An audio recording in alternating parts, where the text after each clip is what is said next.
espèce de plan qui a été élaboré par la coalition internationale, en particulier par les Américains, qui ont un allié dans la région qui est Bagdad, lequel Bagdad est une ville aujourd'hui qui est sous influence iranienne.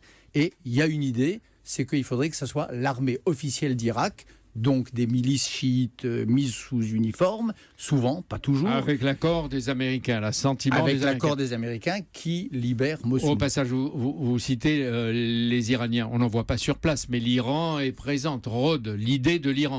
Bien sûr, parce que l'Iran, c'est une histoire par-delà les victimes, les morts, les blessés, les réfugiés. Il y a des États qui ont chacun un agenda. L'Iran a un agenda dans cette affaire qui est d'accroître son emprise sur Bagdad, sur le gouvernement à orientation chiite de Bagdad. Les civils cherchent à fuir une ville qui va peut-être souffrir. Est-ce qu'il faut s'attendre à une nouvelle vague de migrants qui viendraient vers l'Europe ou qui iraient dans certains pays du Proche-Orient? J'espère que non. Il y a deux manières de libérer Mossoul. Première manière, en effet, c'est d'ouvrir la ville et de dire tout le monde sort. Ça, ce serait une catastrophe. L'autre, parce que là, en effet, ça donnerait cela. Et puis, il y a une deuxième manière qui serait atroce, qui est la méthode Poutine de combattre Daesh à Alep. On rase tout, on bombarde. C'est pas le cas non plus. Il n'y a pas de bombardement sur Mossoul. Pas encore. Il n'y a pas de bombardement et je ne suis pas sûr qu'il y ait... Autour de Mossoul. Autour de Mossoul, il y a des combats. Mais il y a des combats qui, pour l'instant, sont menés en particulier par les Kurdes avec, je trouve, discernement.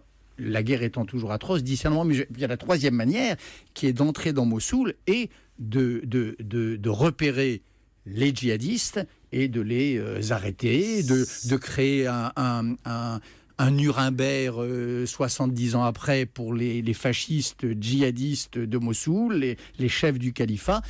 On n'est pas obligé d'avoir une vague de migrants qui quittent Mossoul. C'est-à-dire que Mossoul peut ne pas être Alep. Mossoul risque d'être Alep, mais peut ne pas être Alep. Moi, je crois que Mossoul ne sera pas Alep. Vous savez, il y a un Poutine, heureusement, il y en a pas deux. Et les plans aujourd'hui qui sont en place, dont m'ont parlé sur le terrain les gens de la coalition, les Américains, les forces spéciales et les Kurdes qui pour l'instant sont en première ligne, c'est justement tout faire pour que ça ne soit pas Alep. Sauver la ville, délivrer la ville, libérer la ville, pas la pilonner, pas la grosniser. N'ayez pas oublié Raqqa, où se trouve le soi-disant calife, oui. dans la coalition, et peut-être cette fois avec les Russes. Bernard